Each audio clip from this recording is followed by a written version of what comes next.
Bonjour et bienvenue sur la chaîne le 3dgraph.fr. On va dessiner un livre. On prend l'outil rectangle, on part du point d'origine,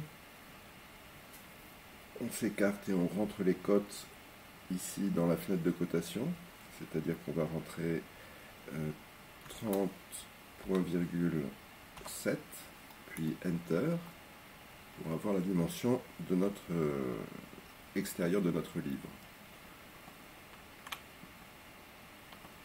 Ensuite, on va se rajouter un petit arrondi avec un arc à 2 points. Il faut faire attention à bien faire l'arc sur l'axe rouge, en fait la corde de l'arc. On écrase un petit peu l'arc pour avoir des petits angles dans les coins ici. Ensuite, on prend la gomme et on efface ce segment.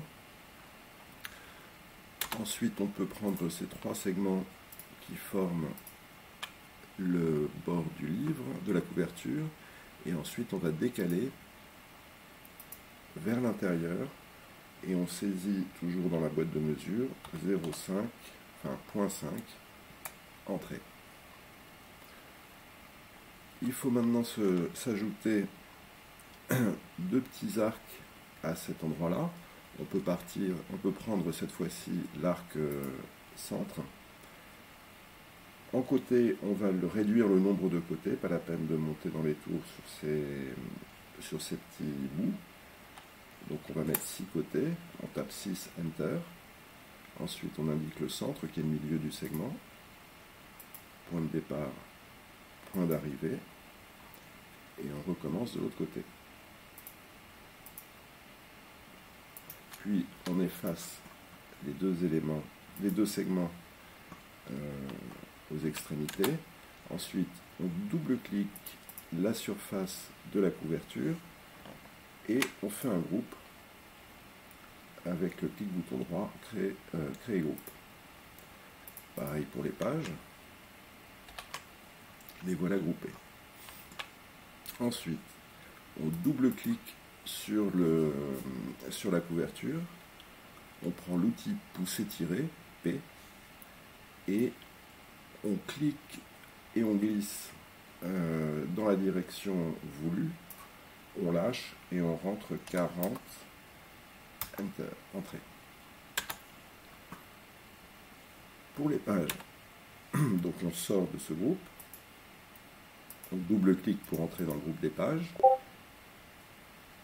et là on utilise le pousser-tirer pour pousser les pages de 39,5 vers le haut. Ensuite, on va regarder notre modèle par en dessous. On va prendre la face du dessous et la remonter de 0,5. On sort du groupe.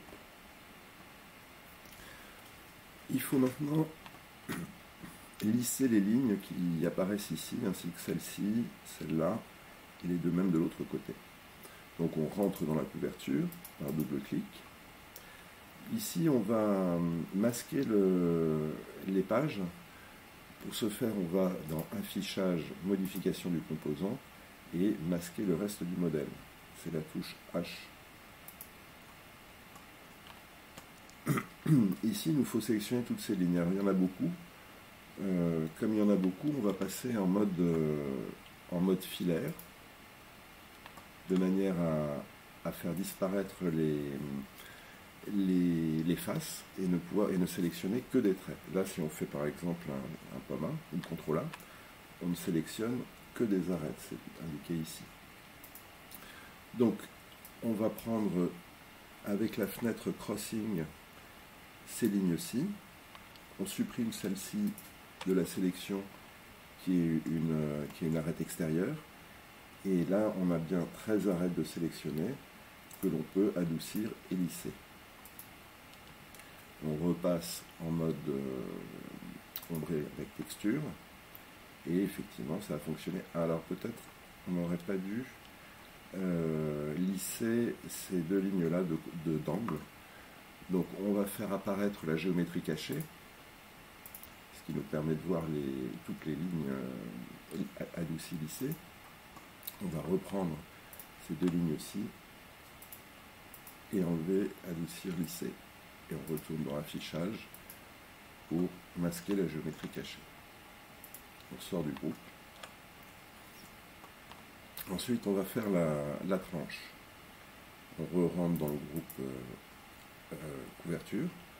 On prend ce segment et on va le copier 2 fois. Donc une première fois un peu écarté du bord et une seconde fois un peu plus près pour faire une petite bande de reliure. Ensuite, on va refaire la même chose à partir d'ici en haut.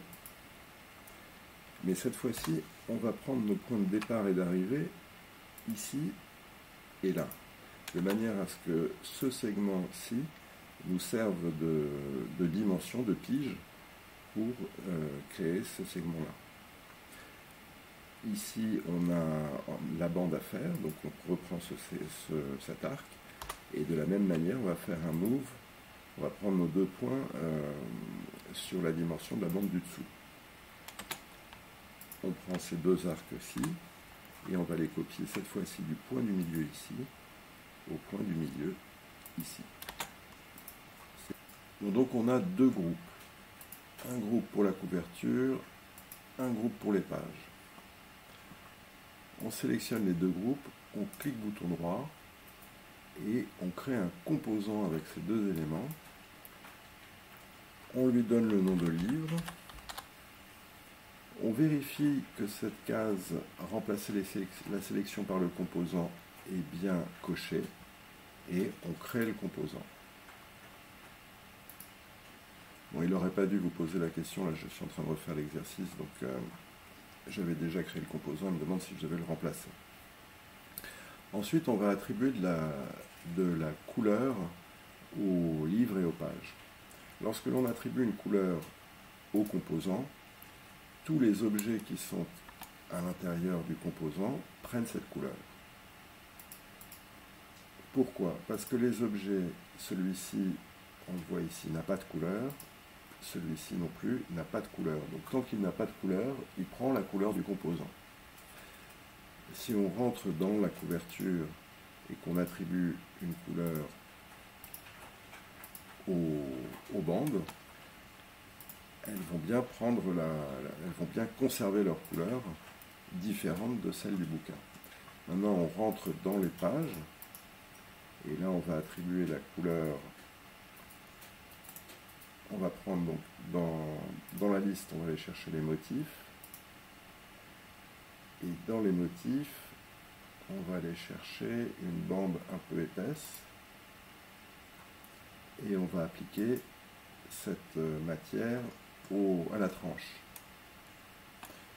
Lorsqu'on applique la matière à la face, quand on sélectionne la face, on a en clic bouton droit le menu texture et la position. Apparaissent des punaises, il faut se rapprocher un petit peu, qui nous permettent de contrôler la position et la taille de la texture. La punaise rouge, en cliquer, glisser, nous permet de déplacer la texture. Et la punaise verte va nous permettre de changer la taille de la texture et aussi de changer son orientation. Là, en l'occurrence, on veut une texture plus petite. Il faut faire attention à conserver l'orientation. Lorsqu'on a terminé, on clique à côté de la surface pour indiquer qu'on a fini. Lorsqu'on a réglé la texture sur une première face, on peut piper cette texture avec la pipette et l'appliquer à une face, pas collinéaire, parce qu'elles ne sont pas collinaires, mais adjacente, une face adjacente. Voilà. Et il va aligner les coordonnées de texture de manière à ce que les textures se retournent, là en l'occurrence que les lignes se retournent. Voilà, maintenant je peux sortir du composant, créer son double, donc déplace plus CTRL pour faire une copie. On reprend la couleur et on va faire le deuxième bouquin d'une couleur différente. Donc on attribue au composant une autre valeur. Seule la couverture change de couleur car la couverture n'a pas de matière. Si je reprends si je rentre dans le groupe, ce groupe couverture n'a pas de matière.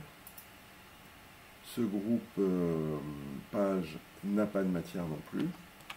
Mais en revanche, à l'intérieur du groupe couverture, cette face a une matière, celle-ci n'en a pas. Dans le groupe page, cette face a une matière, celle-ci n'en a pas. Donc cette face-là prend la couleur du niveau supérieur, soit du groupe qui n'a pas de matière, donc du composant. Et cette face-là garde sa matière propre. Ce tutoriel est terminé, merci de l'avoir suivi. Retrouvez d'autres tutoriels sur la chaîne YouTube Le 3D Graph. Vous pouvez aussi visiter notre site web où vous trouverez plus de ressources sur SketchUp.